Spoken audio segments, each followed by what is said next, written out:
I'm Emma Redding with my colleague and co-presenter Sarah Beck. This is not a presentation of a particular study, but it's more a sharing of the kind of research we do at Trinity Lab and some of the research that we've actually been doing over the last decade.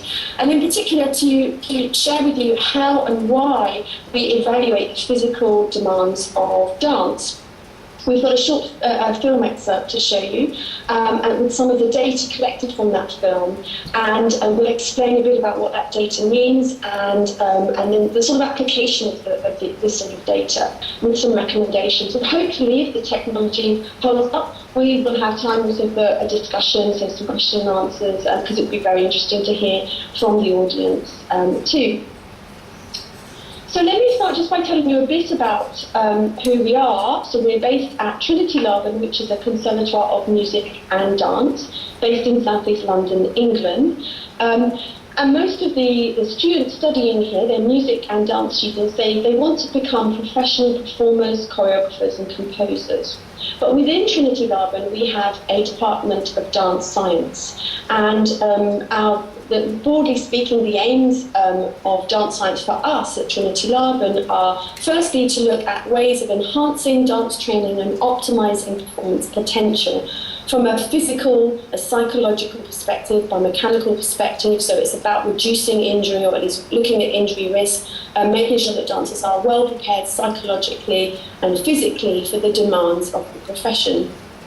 So there's that aim, and then a sort of smaller aim in a way for us, but a sort of a bubbling away strand of research is to scientifically measure what dance can do for the health and well-being of other populations. So, for example, for the elderly, for young people, and we've done quite a couple of studies in schools and other contexts looking at that.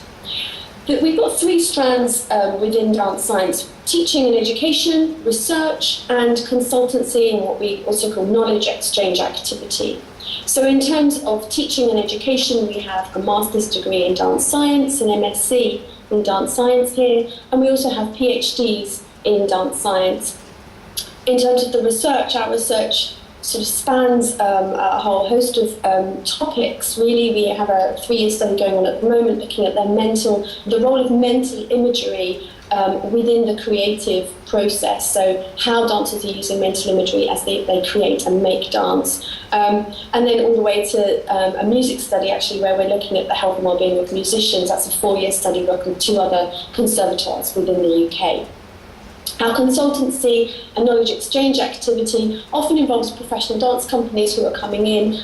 We do screening with them, fitness testing, give them advice regarding their training and rehearsal schedule, and that sort of thing. So that's really dance science. I'm the head of dance science, and I also teach. I've been teaching and performing for 20 years now. And I'm also we're all very much involved with the International Association for Dance Medicine and Science, IADMS. I know we came to Australia a couple of years ago. I very much enjoyed that trip. So that's me. Sarah, do you want to briefly say something about yourself? Yeah, so I am currently doing the PhD in dance science at Trinity Laban, and previously, about 5 years ago, did the MSc in dance science, which first brought me here. I also work part-time for Dance UK on the Healthier Dancer programme, which does a lot of sort of similar work to what we do at Trinity Laban, so looking at education and facilitating research within professional dance communities as well. Okay, so let's move on to talking specifically about this kind of research that we're doing around the physiological preparation and investigation of dance.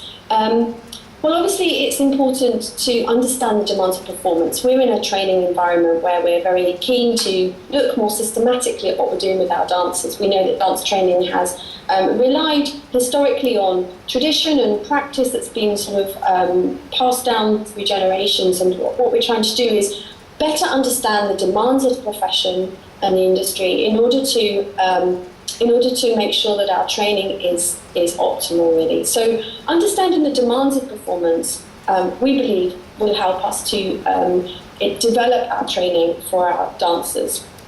And obviously, the choreographic world is changing. It's changing fast, and dancers now, particularly our graduates, are being asked to work with different kinds of choreographers. They're not being trained to work with one particular choreographer for the rest of their lives, but actually they're working in an eclectic mix of dance styles, working with quite different choreographers who are asking them to do very different things. So it's a very changing world, and because it's changing, understanding the demands of the performance today doesn't necessarily mean that the training we develop will be relevant in 10 years' time. So this is research that we believe is ongoing. Dancer fitness debate. So, I mean, for at least 15 years now, we've been seeing research published in this area that's questioning really to the extent to which dancers are should be considered as athletes as well as artists. So whether fitter dancers are going to be better dancers, whether dancers are fit enough, and that's still really inconclusive, those results, but we are getting more and more data regarding the fitness debate. What has been shown in the research to date is that dance is an intermittent activity, so it's non-steady state. And so dancers are asked to work at very high intensities and then lower intensities, and it goes, the intensity within a piece of choreography tends to go up and down. The other thing that's been found is that there seems to be a discrepancy, a difference between the intensity of training, so how hard someone's working when they're training in class, for example, and the intensity of performance. So performance tends to be performed at a much higher intensity. The duration between the sort of the working and then the resting, the dancing and the resting seems to be different in performance compared with class. As we know, a typical technique class, exercises are quite short. And obviously, because it's a highly skill-based activity, there needs to be lots of time for discussion, for correction from the teacher. So because of that, though, the intensity tends to be a little lower. So we're trying to look at bridging that gap, really. And consequently, within the research, there have been recommendations, therefore, for supplementary training, for fitness training to prepare dancers better for these higher intensity demands that we're seeing in performance. And we'll talk a bit more about that later on.